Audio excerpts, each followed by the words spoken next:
Magandang araw mga ka-GLTing Balita. Narito tayo sa ating paboritong programa kung saan tayo ay mag-uusap tungkol sa mga bagay-bagay na makaka-epekto sa ating pang-araw-araw na buhay. Ako nga pala si Gianna May Amancio at kasama ko ngayon sina L'Oreal Aloyan at Vallejo. Ano ang emosyon mo sa ating pag-uusapan ngayon, Tamas? Excited ako sa ating pag-uusap ngayong tungkol sa bagong kurikulum na inilunsad ni Vice President Sara Duterte na nakalaking hakbang ito para sa ating sistema ng edukasyon. Tamas, talaga namang kakaiba itong inilunsad ng curriculum. Ano ba ang mga aspekto nito na talagang nakaka-excite? Yun nga, mukhang napakahalaga ang pagbabago sa mga aralin at pag-aaral ng mga estudyante.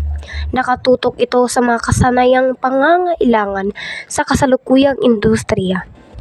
Diana, may isang magandang bahagi ay ang pagsuporta sa mga guro. Mayroong mga training programs at support para sa kanilang professional development. Napansin ko rin na ang teknolohiya ay mas pinaigting, maaaring makatulong ito sa mas mabilis na pag-unawa ng mga mag-aaral sa kanilang mga aralin. Oo, L'Oreal, at napakahalaga rin ng pagsasanay sa kritikal na pag-iisip. Gusto nating maging mga mag-aaral na hindi lang nagme-memorize, kundi marunong mag-isip at mag-apply ng kanilang natutunan. Tama kayo mga kaibigan, pero paano natin ito mapapahayag sa ating mga magulang at mga kababayan? Paano natin sila maiganyo sa suporta ang bagong kurikulum? Siguro pwede nating ipaalam sa kanila na ito ay para sa kinabukasan ng ating mga anak. Ito ay isang paglago, isang investment para sa mas magandang kinabukasan ng ating bansa. At mahalaga din na maging bukas sa feedback at pagbabago.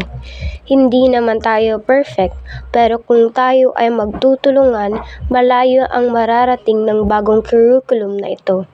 Tama na tayo sa ating pag-uusap mga kaibigan, ngunit huwag kalimutan mga kababayan ang pagbago ng nagsisimula na sa ating sarili at sa ating mga pagsisikap na maging mas mabuting mamamayan.